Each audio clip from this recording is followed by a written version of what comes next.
বন্ধুরা আবারও চলে এসেছি আমি গল্প চ্যানেলে আপনাদেরকে স্বাগত। আজকে আমি ডিমের পোচ করে কীভাবে ডিমের ঝোল করি সেটাই আপনাদের সাথে শেয়ার করি।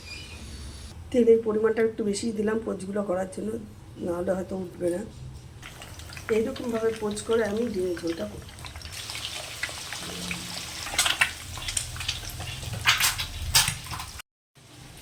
এর মধ্যে গোটা জিরে আমি ফোড়ন দিলাম,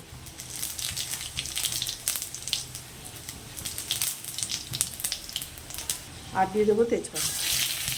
এবার ডিমের জন্য আমি আলুটাকে ভেজে দেবো।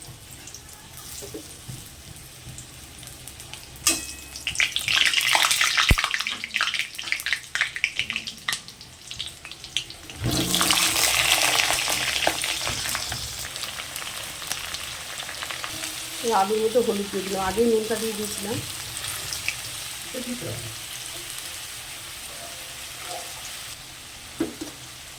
আলুর মধ্যে আমি পেঁয়াজ দিয়ে দিচ্ছি।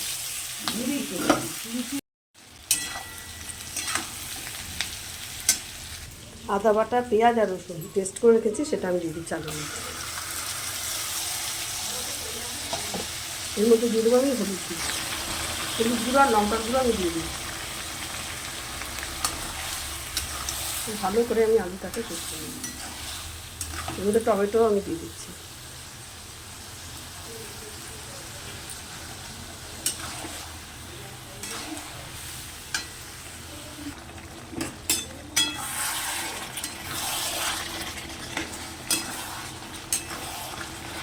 ডিমের মশলাটা কষাচ্ছি।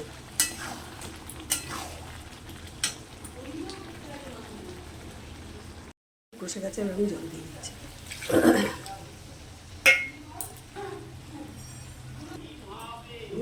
খুব ভালো করে আমার ফুটে গেছে। এবার আমি যে ডিমগুলোকে পোচ করে রেখেছিলাম সেগুলো আমি সব দিয়ে দিচ্ছি।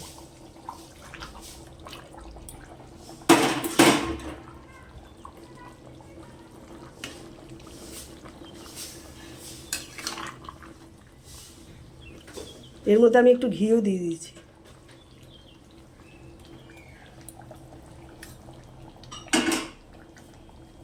একটু অন্যরকমভাবে এই ডিমটাকে রান্না করলাম। ডিমটা আমার হয়ে গেছে। এবার আমি নামিয়ে দেবো। একবার রোদ উঠছে